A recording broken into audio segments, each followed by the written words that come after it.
Assalamualaikum warahmatullahi wabarakatuh. Waalaikumsalam warahmatullahi wabarakatuh. Bismillahirrahmanirrahim. Alhamdulillahi rabbil alamin. Wal 'aqibatu lil muttaqin. ولا عدوان إلا على الظالمين والصلاة والسلام على أشرف الأنبياء والمرسلين سيدنا ومولانا محمد وعلى آله وأصحابه المجاهدين الطاهرين أما بعد.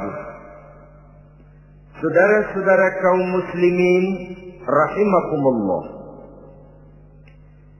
Setiap kita muslim di dalam kehidupan ini selalu ingin dicintai oleh Allah Subhanahu wa taala. Dan tidak seorang pun di antara kita yang hidup ingin dimurkai oleh Allah Subhanahu wa taala. Jangankan lagi dimurkai Allah, dimarahi tetangga saja kita kadang-kadang sudah merasa tidak enak.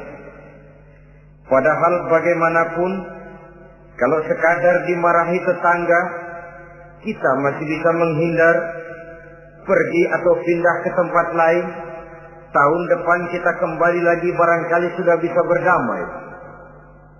Tapi jikalau Allah yang murka kepada kita, padahal alam ini adalah miliknya belaka, rasanya kemana lagi langit tempat kita bernaung, dan kemana lagi bumi tempat kita berpijak. Setiap orang ingin dicintai Allah, tapi tidak setiap orang mau melakukan perbuatan-perbuatan yang kalau dikerjakannya Allah akan cinta kepadanya. Dan setiap orang tidak ingin dimurkai Allah, tapi orang kadang-kadang tanpa sadar melakukan perbuatan-perbuatan yang justru dimurkai oleh Allah Subhanahu wa taala.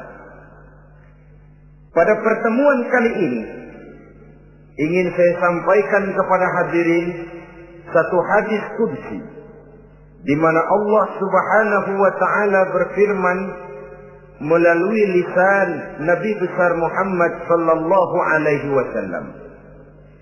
Uhibbu salasan wa hubbi li salasin ashad. Aku cinta, kata Allah, kepada 3 macam golongan manusia, tapi aku lebih cinta lagi kepada yang 3 macam lagi. Jadi ada yang sekedar dicintai Allah, ada yang lebih lagi dicintai oleh Allah Subhanahu wa taala. Siapa mereka? Mari kita ikuti satu persatu isi daripada hadis qudsi ini. Yang pertama, uhibbu ahlas safa. Aku cinta, kata Allah, kepada orang-orang yang pemurah. Aku cinta kepada orang-orang yang ringan tangan, mempunyai kepekaan sosial yang tinggi, gemar menolong orang yang memang memerlukan pertolongan. Aku cinta kepada orang-orang yang semacam itu. Saudara-saudara kaum muslimin rahimakumullah, di zaman sekarang ini, seiring dengan makin tajamnya persaingan hidup, makin tingginya tensi ekonomi, antara tenaga kerja yang masuk pasaran dengan lapangan kerja yang tersedia jauh dari memadai, gaya hidup orang semakin konsumtif, semakin individualis. Timbullah sikap hidup elu-elu, gua-gua. Kepekaan sosial mulai lentur dan luntur, tapi tidak terwujud di dalam kehidupan sehari-hari. Padahal agama mengajarkan Allah cinta kepada orang-orang yang bermurah tangan, gemar melakukan pertolongan, peka melihat penderitaan dan kesulitan orang lain. Adalah Allah melebihkan rezeki sebagian kita dari yang lain. Dimaksudkan untuk saling tolong-menolong, bahu-membahu dan bantu-membantu. Sehingga dengan demikian, apa yang disabdakan Nabi dalam hadis, Ar-Rahimuna yarhamuhumur Rahman, irhamu ahlal ardi yarhamkum man fis sama. Orang-orang yang punya sifat belas kasih akan dikasihi oleh Allah Subhanahu wa ta'ala. Sayangi yang di permukaan bumi, nanti yang di langit akan sayang kepadamu. Akan turun rahmatnya kepada kita bersama. Alangkah nikmatnya kehidupan ini, jikalau yang berkuasa menyayangi yang lemah lalu melindunginya, jikalau yang alim menyayangi yang awam lalu membimbingnya, jikalau yang kaya menyayangi yang miskin lalu mengulurkan tangan memberikan bantuannya, akan terciptalah rahmat dalam kehidupan.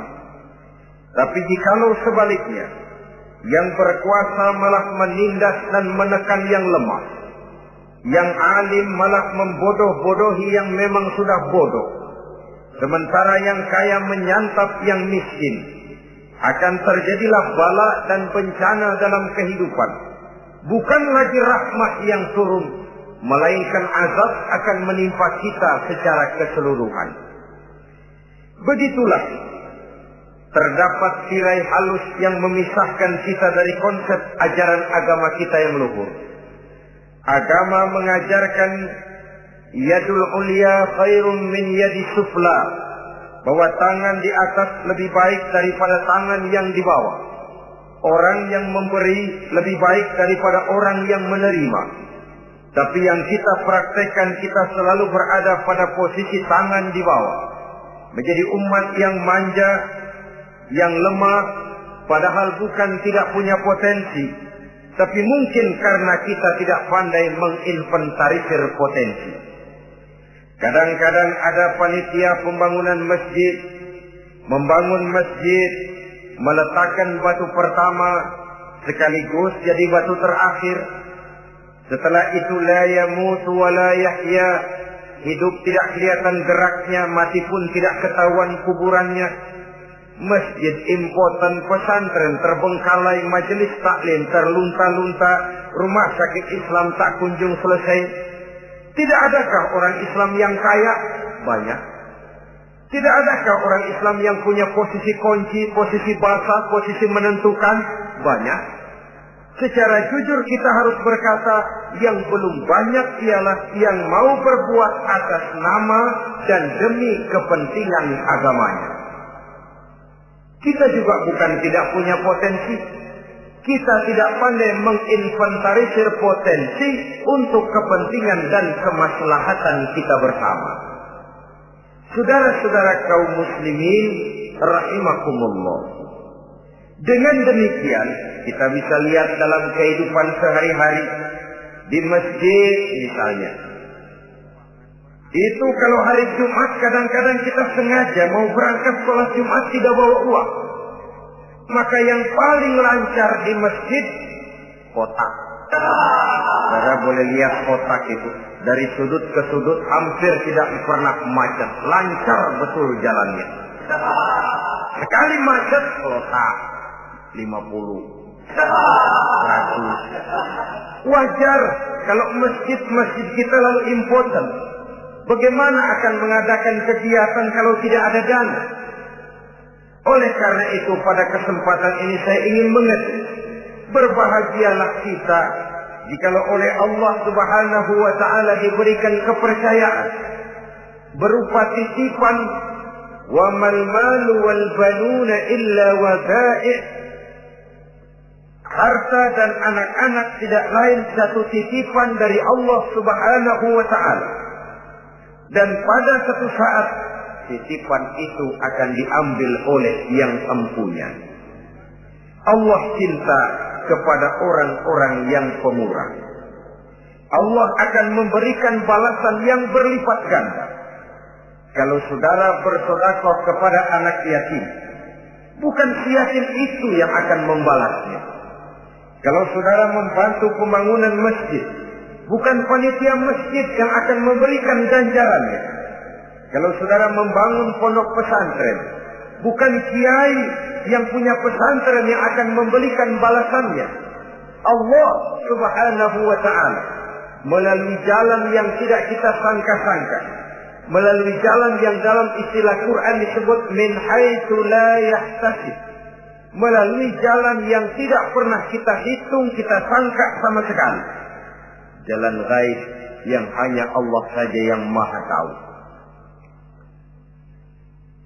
Sebaliknya, wa hubbi lil faqir as-sakhi asad, kata Allah. Aku cinta kepada orang-orang yang pemurah, tapi aku lebih cinta lagi kepada orang-orang miskin yang pemurah. Orang kaya pemurah, Allah cinta. Orang miskin pemurah, Allah lebih cinta. Kenapa? Kalau orang kaya sedekah 5.000 rupiah misalnya, orang miskin pun sedekah 5.000 rupiah, sama jumlahnya, sama ikhlasnya, sama halalnya, tapi besarnya pahala lebih besar sedekah si miskin yang 5.000 rupiah itu ketimbang si kaya yang juga 5.000 rupiah. Kenapa maka demikian? Oh, buat orang kaya uang 5.000 apalah artinya. Tapi buat si miskin, untuk jumlah 5.000 itu dia harus peras keringat, banting tulang, pergi pagi, pulang sore, kaki jadi kepala, kepala jadi kaki. Tapi kok dia berani bersedekah sejumlah sedekahnya orang kaya. Ini yang dinilai oleh Allah Subhanahu wa ta'ala. Saudara-saudara kaum muslimin rahimakumullah, sifat inilah yang dahulu dicontohkan oleh baginda Rasul. Bahkan apa yang beliau sedekahkan kepada orang lain biasanya adalah sesuatu yang lebih baik dari apa yang beliau pakai sendiri. Watak ini yang diikuti oleh generasi sahabat. Kita ambil contoh ketika terjadi perang Tabuk misalnya. Datanglah Sayyidina Abu Bakar Siddiq, membawa seluruh harta bendanya disumbangkan di jalan Allah. Melihat ini Nabi bertanya, hal tarakta li ahlika syai'an ya Abu Bakar? Wahai Abu Bakar, begini banyak harta yang kau infakkan fi sabilillah ini, apakah buat keluargamu sudah kau tinggalkan? Sayyidina Abu Bakar dengan tegas menjawab, taraktu lahumullaha wa rasulahu. Sudah, saya tinggalkan mereka Allah dan Rasulnya. Saya tinggalkan mereka keyakinan, akidah, iman, bahwa kalau kami menolong Allah, menolong agama, Allah akan menolong kami. Bahwa kami tidak akan jadi melarat karena memperjuangkan agama. Bahwa kami tidak akan jatuh miskin kalau harta ini kami belanjakan di jalan Allah. Kami tinggalkan keyakinan itu kepada anak-anak dan istri di rumah. Sementara harta yang ada seluruhnya kami bawa kemari. Keyakinan yang dimiliki oleh Sayyidina Abu Bakar Siddiq di zaman sekarang ini sudah merupakan keyakinan yang sangat langka. Kita belum yakin benar akan kebenaran janji Allah. Sehingga dengan demikian timbullah keraguan-raguan. Apa iya kalau saya belanjakan uang ini di jalan Allah akan ada balasannya? Apa iya kalau uang ini saya gunakan untuk melaksanakan ibadah akan datang balasannya? Padahal dalam hadis qudsi Allah menjanjikan, ana inda zanni abdi bi. Aku ini, kata Allah, bagaimana menurut persangkaan hambaku saja kepadaku. Kalau dia sangka baik, insya Allah baik datangnya. Kalau dia sangka tidak, aku bagaimana menurut sangka hambaku kepadaku. Itulah sebabnya dalam segala hal kita harus husnuzan, berbaik sangka kepada Allah Subhanahu wa ta'ala. Saudara-saudara kaum muslimin rahimakumullah. Inilah golongan pertama kekasih Allah. Orang-orang yang dicintai Allah. Orang-orang yang pemurah, yang sadar bahwa harta hanya sekadar titipan dari Allah Subhanahu wa ta'ala. Dan harta menurut Nabi, apabila sudah kita belanjakan di jalan Allah, dia akan berkata, pertama, kuntu qalilatan fakassartani, jumlahku sebenarnya sedikit, tapi lantaran engkau sedekahkan aku, engkau belanjakan aku di jalan Allah, maka jumlahku jadi banyak. Kau sedekah 1.000, dibalas 7.000, dikali 10, dikali 100, masih ditambah wallahu yudha'ifu liman yasha. Allah melipat gandakan pahala kebajikan dari orang-orang yang dikehendakinya. Yang kedua, harta itu akan bicara lagi. Kuntu faniyatan fa'abqaitani. Aku ini sebenarnya fana, tidak kekal, berubah, relatif dan temporer, sirna oleh pergeseran masa dan pertukaran waktu. Tapi lantaran engkau sedekahkan aku, engkau belanjakan aku di jalan Allah, maka nilaiku jadi kekal, akan mendampingi engkau sampai di hadratullah azza wa jalla di akhirat nanti. Jadi harta yang kita tumpuk-tumpuk, yang kita sangka akan mengekalkan kita sampai tidak akan miskin 7 keturunan, dengan segala macam cara kita tempuh, dia bukan harta yang kekal. Yang kekal, yang kita belanjakan di jalan Allah Subhanahu wa ta'ala. Itu milik kita yang benar-benar akan kita nikmati.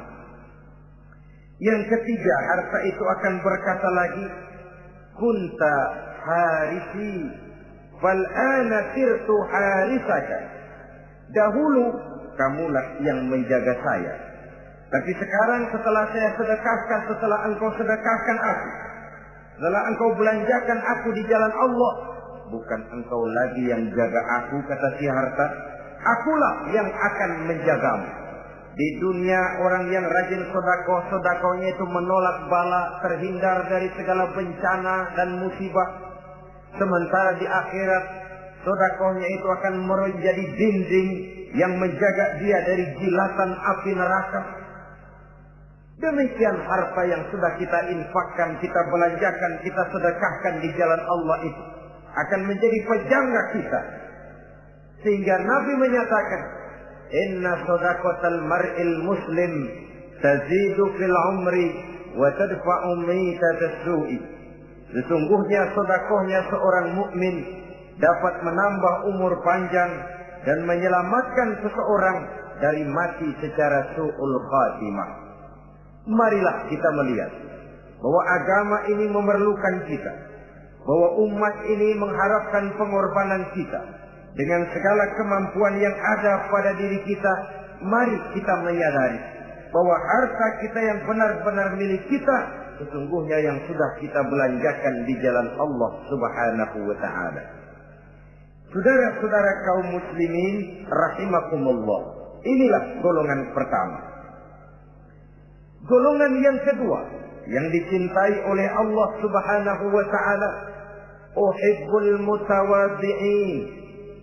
Aku cinta, kata Allah, kepada orang-orang yang rendah hati, orang-orang yang membawa ilmu padi, makin berisi makin merunduk, makin di puncak makin sadar akan kelemahan dan keterbatasannya. Aku cinta kepada orang-orang yang rendah hati. Adalah satu sifat dari Rasulullah sallallahu alaihi wasallam yang diriwayatkan oleh Imam Abu Ja'far Al-Barzanji misalnya dalam rawi Barzanjinya, wa kana sallallahu alaihi wasallam syadidal haya'i wat tawadhu. Adalah Rasulullah sallallahu alaihi wasallam seorang yang sangat pemalu dan sangat rendah hati. Tawadhu, tidak melonjak menjadi angkuh dan sombong. Walaupun beliau adalah asraful anbiya wal mursalin, nabi dan rasul termulia, imamul muttaqin, imamnya orang-orang yang bertakwa, rahmatan lil alamin, diutus sebagai rahmah bagi seluruh alam. Tapi tawaduknya demikian luar biasa. Ketika beliau terusir dari Makkah, kita bisa membayangkan meninggalkan kampung halaman, meninggalkan keluarga yang berbeda akidah, hijrah ke Madinah. Tapi pada lain kesempatan, ketika beliau dengan bala tentaranya masuk ke kota Mekah, dan orang-orang kafir Quraisy yang kita kenal dalam peristiwa Fathu Makkah itu, gentar hati mereka, sembunyi di dalam rumahnya masing-masing. Mereka masih ingat beberapa tahun yang silam, dikala Nabi Muhammad dan para sahabatnya dikejar-kejar, terusir dari Mekah hijrah ke Madinah. Sekarang Rasul kembali ke Mekah dengan segala keperkasaan bala tentaranya. Mereka berpikir, andai kata Muhammad mau saja membalas dendam, habis kita ini, habis, tidak akan tersisa. Dahulu dia kita caci maki, dahulu dia kita usir, dahulu dia kita kejar-kejar untuk kita bunuh. Sekarang kita tidak berdaya. Muhammad dengan perkasa, dengan bala tentaranya yang gagah sekarang masuk ke kota Mekah. Apa yang harus kita lakukan? Mereka menunggu dan menunggu. Dan Nabi dengan gagah masuk ke kota Mekah bersama bala tentaranya. Apa ucapan yang pertama beliau lontarkan? Pembalasan dendam? Tidak. Mencari orang-orang yang dulu mengejar, memusuhi, mengancam akan membunuhnya? Tidak. Beliau tidak teriak-teriak, mana itu Abu Jahal, mana itu Abu Lahab, mana itu Abu Sufyan, mana itu dulu orang-orang yang memusuhi saya dan sahabat saya, ayo keluar kalau berani, ha? Tidak. Pidato ucapan pertama yang keluar dari bibir yang mulia itu sungguh di luar perkiraan kufar Quraisy. Apa jawab Nabi? Pidato Nabi, al-yauma yaumul marhamah. Tuan-tuan para Quraisy, tidak usah khawatir. Hari ini adalah hari yang penuh kasih sayang. Saya masuk ke kota Mekah semata-mata untuk menunaikan ibadah. Tidak akan ada balas dendam. Tidak akan ada pertumpahan darah. Siapa yang masuk ke Masjidil Haram dia aman. Siapa yang masuk ke Masjidil Haram dia tenang, tidak akan diganggu barang sedikit pun. Bersih hatinya dari balas dendam. Tidak ada watak untuk menunjukkan kepongahan pada beliau berada di puncak kejayaan. Tidak. Ini yang disebut sadidul haya wa tawadhu. Sangat rendah hati. Tidak melonjak menjadi angkuh dan sombong lantaran keberhasilan yang pernah dicapainya. Uhibbul mutawadhi'in. Aku cinta kepada orang-orang yang rendah hati. Makin berkuasa, makin rendah hati. Makin berilmu, makin rendah hati. Makin kaya, makin tawadhu. Wa hubbi lil ghaniyil mutawadhi asad. Tetapi kata Allah, aku lebih cinta lagi kepada orang-orang kaya yang rendah hati. Orang miskin tidak sombong, Allah cinta. Orang kaya tidak sombong, Allah lebih cinta. Sebabnya apa? Rasa-rasanya kalau ada orang miskin tidak sombong, memang sudah harusnya. Tapi kalau ada orang kaya, apa saja dia punya. Kebunnya ada di mana-mana, kendaraannya sejumlah keluarganya, uangnya, depositonya ada di berbagai bank, pabriknya banyak. Apa saja dia punya, tapi tidak sombong, tawadhu. Ini yang lebih dicintai oleh Allah Subhanahu wa ta'ala. Saudara-saudara kaum muslimin rahimakumullah. Oleh karenanya, hadis qudsi ini menanamkan kesadaran kepada kita bersama bahwa yang pantas untuk sombong hakikatnya cuma Allah saja. Itu sebabnya salah satu Asmaul Husna Allah disebut Al-Mutakabbir. Kalau Allah sombong, wajar, karena memang tidak ada Tuhan lain selain Allah. Alam dan seluruh isinya adalah miliknya belaka. Tidak ada satupun yang bisa mengklaim. Al-Mutakabbir huwallah. Yang pantas sombong hanya Allah Subhanahu wa ta'ala. Saudara-saudara kaum muslimin rahimakumullah. Yang ketiga, orang yang dicintai oleh Allah Subhanahu wa ta'ala, uhibbut taibin. Aku cinta kepada orang-orang yang bertaubat. Kepada orang-orang yang apabila berbuat kesalahan, dia segera sadar. Dijadikannya kesalahan itu sebagai satu pelajaran untuk tidak diulanginya lagi pada masa yang akan datang. Adalah lebih baik kita mulai dari kertas yang kelabu, hitam sekalipun, kalau akhirnya akan menjadi lembaran-lembaran yang putih, ketimbang kita mulai dengan lembaran yang putih, kalau akan ditutup dengan lembaran-lembaran hitam noda yang tidak berhapus. Allah Subhanahu wa ta'ala Maha Pengampun, Pengasih dan Penyayang. Ia akan memaafkan segala perbuatan yang bersifat salah dari hamba-hambanya, asalkan tidak diulanginya lagi. Manusialah yang sering kejam, membiarkan dirinya larut dan hanyut diseret arus dosa. Ia sadar itu satu kesalahan, tapi tidak berupaya untuk menyelamatkan dirinya sendiri. Apakah itu berupa yang namanya judi, minuman keras, menipu orang lain, durhaka kepada kedua orang tua, jahat kepada tetangga, suka memfitnah orang lain. Dibiarkan dirinya hanyut di dalam lembah dosa tanpa upaya penyelamatan sama sekali. Atau kadang-kadang mengulur waktu. Nanti saja sudah tua-tuaan tobatnya. Padahal waktu tidak pernah main-main. Uhibbut taibin. Aku cinta kepada orang-orang yang mau bertobat. Wa hubbi lisyabit taib asad. Tapi aku lebih cinta lagi kepada orang-orang muda yang mau bertaubat. Apabila orang tua bertaubat, Allah cinta. Anak muda bertaubat, Allah lebih cinta. Dalam usia mudanya, di mana darah masih mengalir dengan panas, sejuta khayal dan keinginan masih bersemi di dalam benaknya, dia sanggup blokir semua itu, disalurkannya di jalan Allah. Allah cinta sekali kepada orang-orang semacam itu.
Saudara-saudara kaum muslimin rahimakumullah. Kalau tadi sudah saya jelaskan 3 golongan orang-orang yang dicintai Allah, yakni para kekasih Allah. Orang-orang yang pemurah, gemar memberikan pertolongan. Kemudian yang kedua, orang-orang yang rendah hati. Dan yang ketiga adalah orang-orang yang suka bertaubat. Maka kemudian hadis qudsi ini dilanjutkan oleh Allah Subhanahu wa ta'ala dengan menjelaskan lawanan dari 3 golongan tadi. Kalau 3 golongan tadi adalah orang-orang yang dicintai Allah, maka 3 golongan yang berikutnya adalah mereka yang dibenci, dimurkai oleh Allah Subhanahu wa ta'ala. Siapa mereka? Jumlahnya juga 3, lawanan dari yang 3 tadi pertama. Yang pertama, saudara-saudara, abghadul bukhala. Aku benci, kata Allah, kepada orang-orang yang bakhil, orang yang kikir, orang yang diberikan amanah berupa harta, lalu tidak tersentuh hatinya melihat kesulitan dan penderitaan orang lain. Tetangganya meratap dan merintih kelaparan, sementara ia dengan tenang berpangku tangan, padahal ada kelebihan rezekinya. Ia tahu kesulitan orang lain, tapi ia tidak berusaha mengulurkan tangan memberikan bantuan. Kenapa seseorang bisa terjebak ke dalam penyakit bakhil bin kikir alias pelit seperti ini? Oleh karena harta benda dunia itu sudah berakar kuat di hatinya. Tidak mau lepas lagi ia dari sana. Tidak mau berpisah ia dengan harta itu walau sedikit jua pun. Dan memang para ulama sufi mengajarkan, orang kaya itu ada 2. Ada orang kaya hakiki, ada orang kaya majazi. Orang kaya hakiki, orang kaya sebenarnya adalah orang yang kaya hatinya. Luas cakrawala pandangannya, terbentang nuansanya, tidak cuplik melihat karunia yang diberikan Allah dalam kehidupan ini. Orang yang kaya hati, inilah orang kaya hakiki. Adapun orang kaya majazi adalah orang yang banyak hartanya tapi miskin hatinya. Hidupnya sudah melimpah tapi ia selalu merasa kurang, maka ia tidak pernah cukup. Posisinya sudah kaya tapi ia masih merasa miskin, maka ia pun selalu miskin. Imam Ghazali rahimahullah memberikan contoh yang indah. Perjalanan hidup manusia sama dengan naik kapal laut yang besar menuju pulau bernama akhirat, mencapai pantai surga bahagia. Kapal ini akan singgah di satu pulau bernama dunia. Para penumpang diperbolehkan turun, tapi sebelumnya diingatkan lebih dahulu bahwa ini cuma sekedar tempat transit. Di dunia, di pulau yang bernama dunia, para penumpang boleh mengambil apa yang memang diperlukan untuk bekal dalam perjalanan. Tapi jangan lupa bahwa kapal akan melanjutkan perjalanan menuju kepulauan akhirat yang kekal dan abadi. Maka turunlah para penumpang ke pulau yang bernama dunia ini.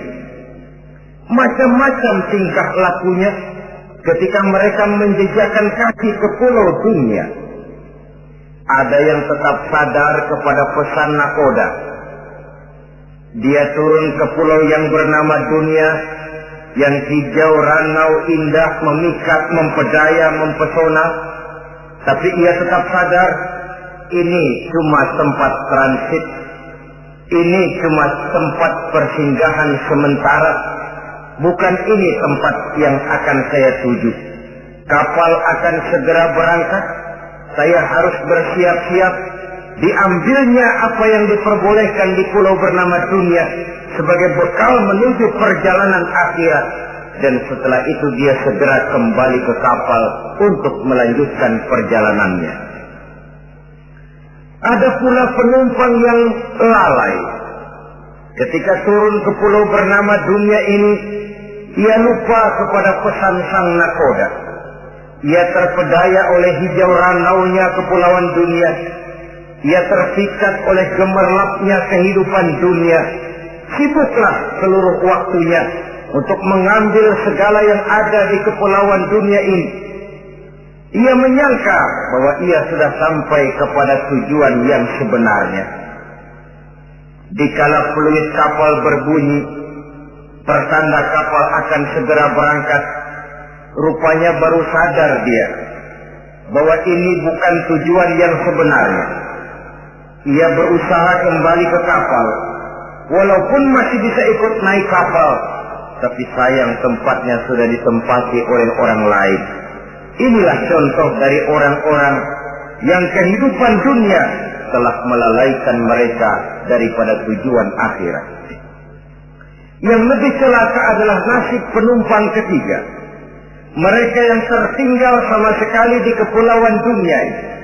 Mereka lah orang-orang kafir, orang-orang munafik, orang-orang musyrik. Bagi mereka surgalah dunia ini.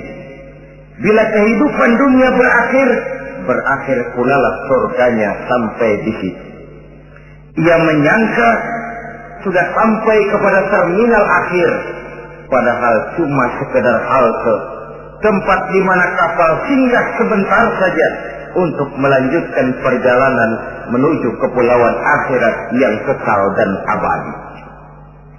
Saudara-saudara kaum muslimin rahimakumullah, orang-orang yang sadar bahwa dunia cuma sekedar satu tempat transit, maka kesadaran itu menggugah dia kepada keyakinan terhadap kalimat inna lillahi wa inna ilaihi raji'un.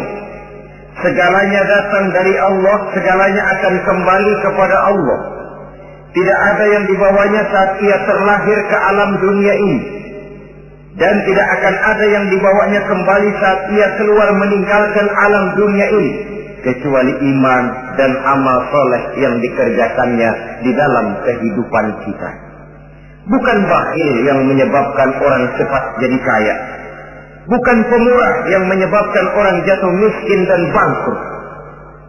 Tetapi kesadaran bahwa segalanya datang dari Allah, segalanya akan kembali kepada Allah, akan membuat kita walaupun memiliki harta dan benda, tapi ia tidak berurat dan berakar di dalam hati. Abghadul bukhala, kata Allah, aku benci kepada orang-orang yang bakhil. Kadang-kadang jangankan untuk orang lain, untuk kepentingan agama, dirinya sendiri saja tidak bisa menikmati kekayaannya.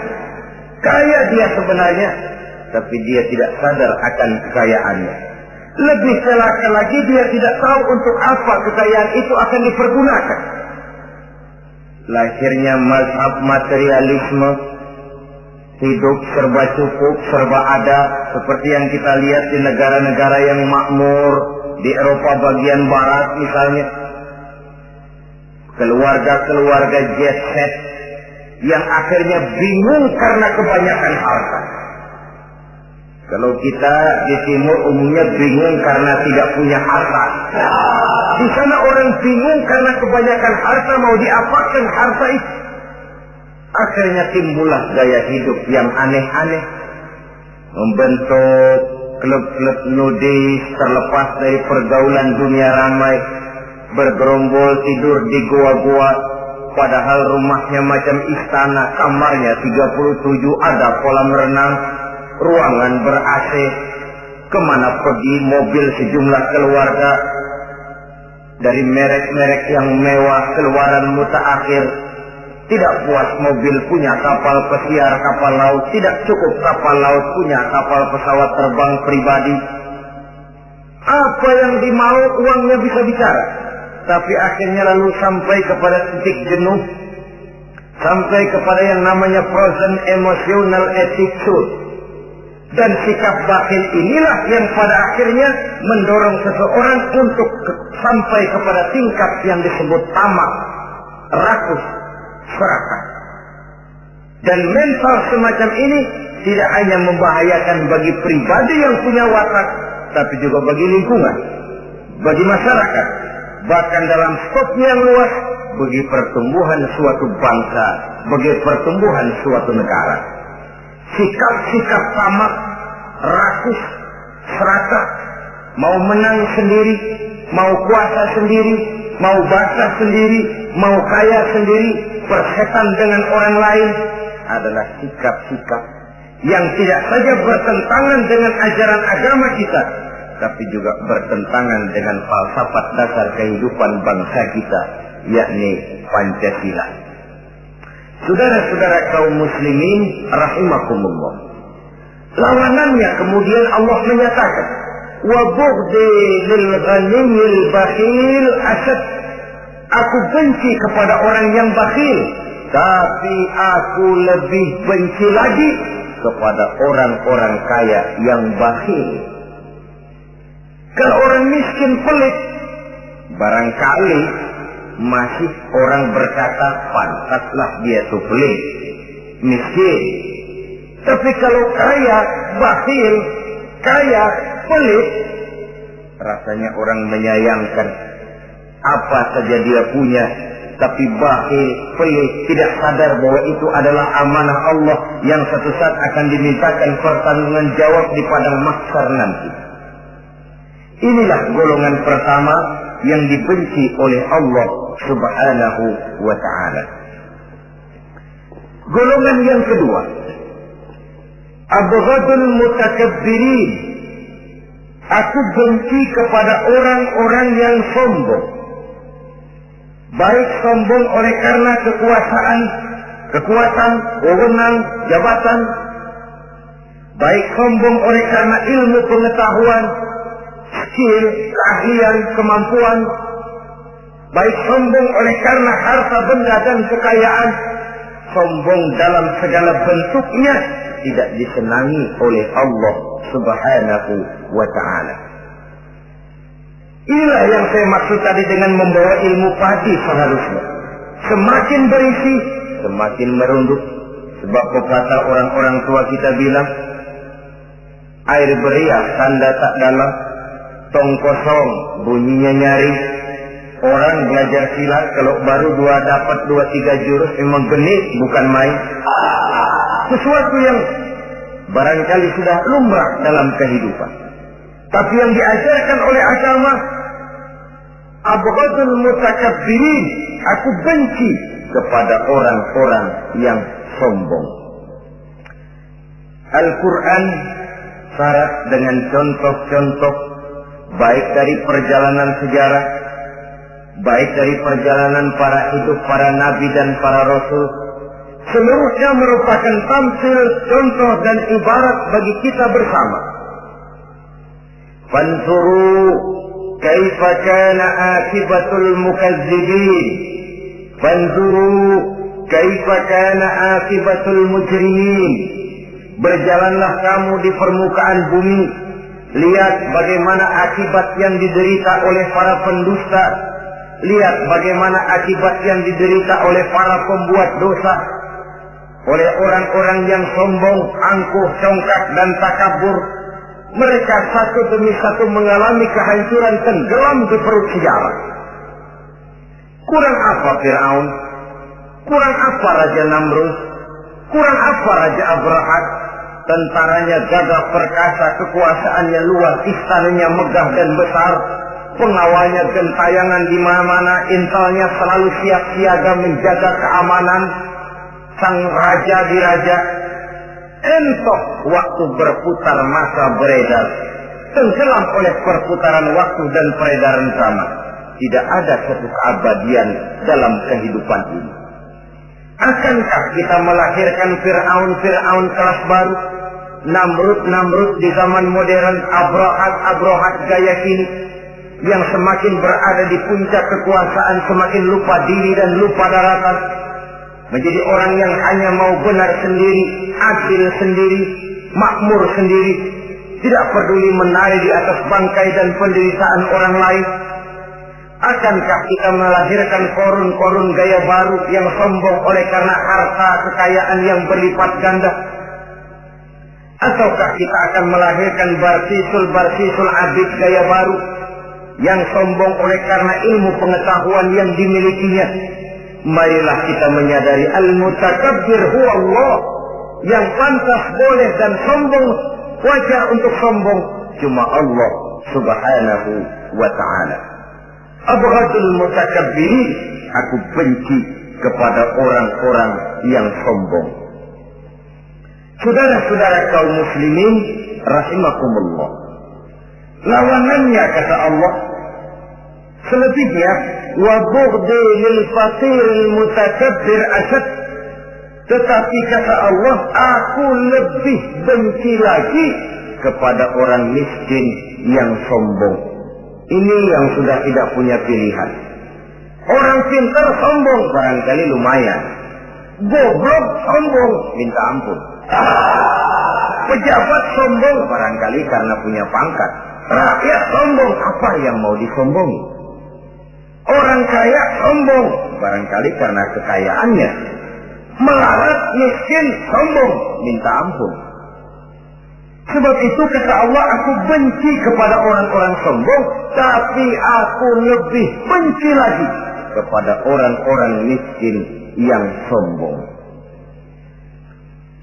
Hadis qudsi ini tentu saja memberikan satu kesadaran rohani yang paling dalam pada kehidupan kita setiap pribadi muslim. Bahwa kita sejauh yang bisa kita lakukan hanyalah berusaha, berbuat. Kita terikat oleh sunnatullah, kata kita orang beragama, hukum alam, kata para ahli alam, natural of law katanya. Tapi di sebalik itu, sesungguhnya segala hasil usaha, kepastian dan ketentuannya hak prerogatif dari Allah subhanahu wa ta'ala.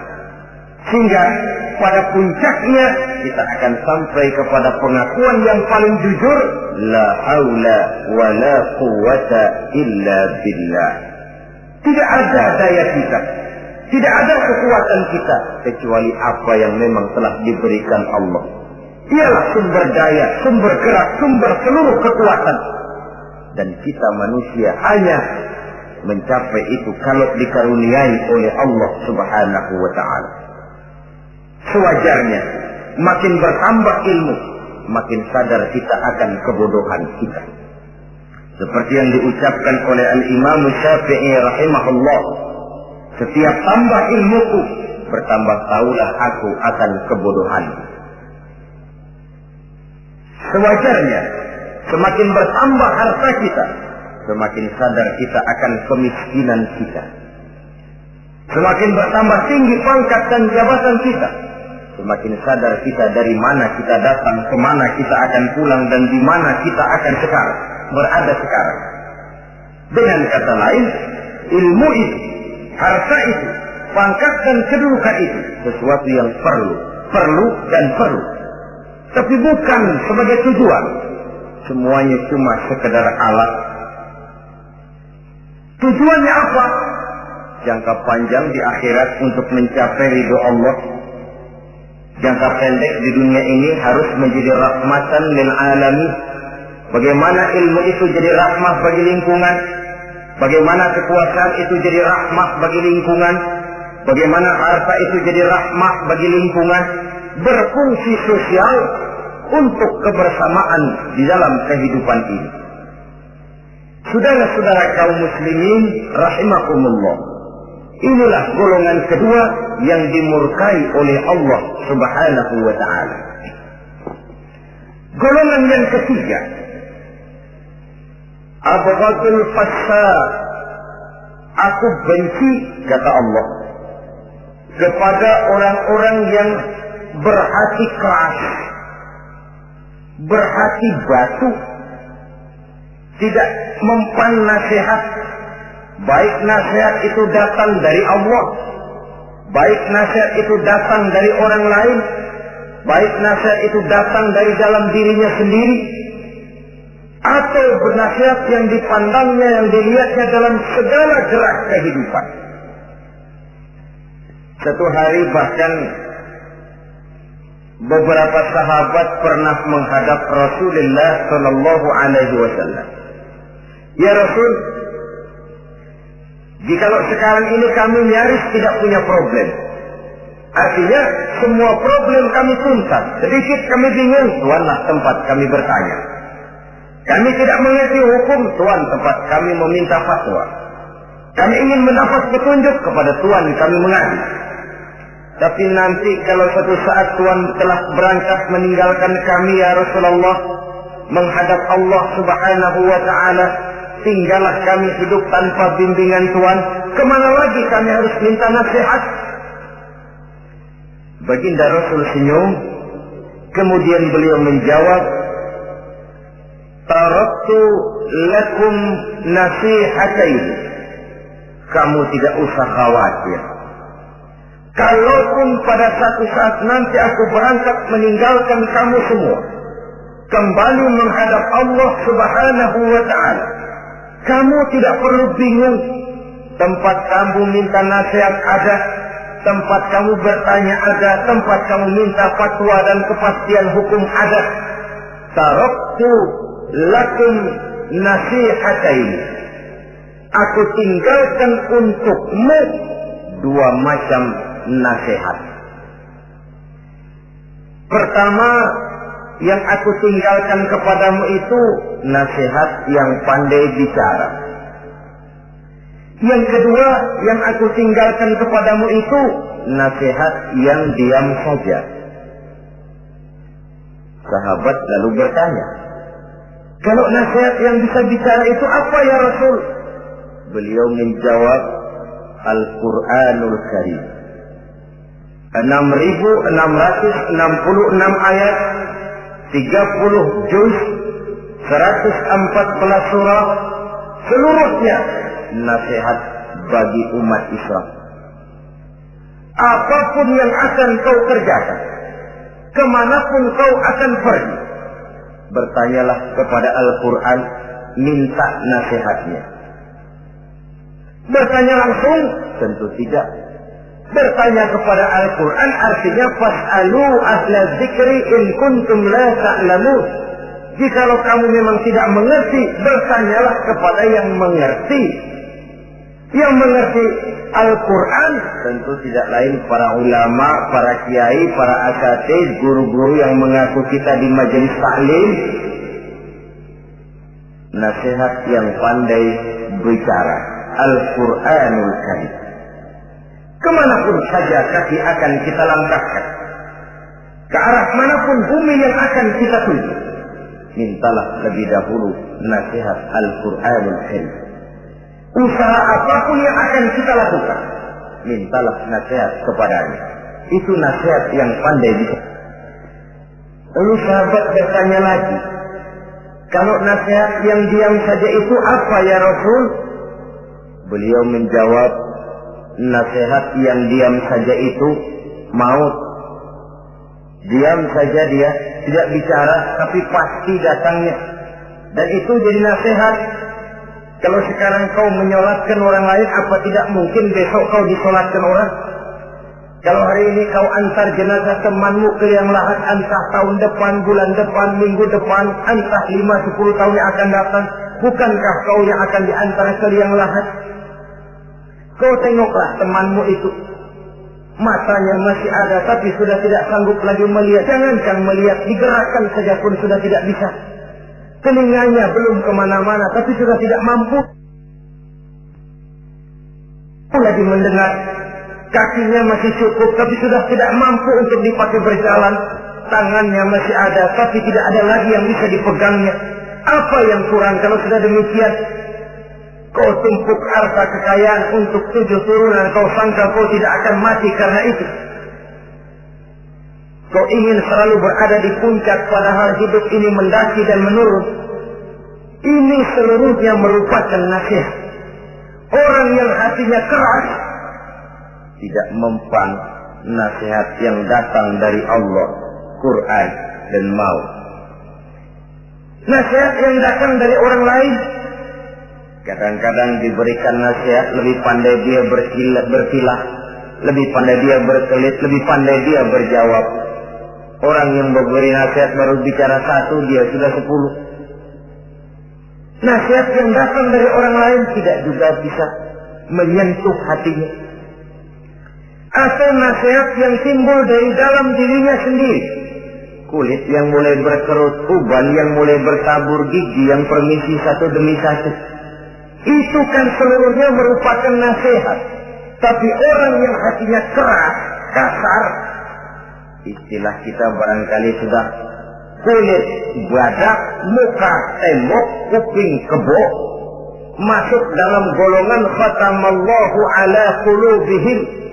Allah sudah tutup cap, Allah stempel hati mereka, tidak masuk lagi nasihat.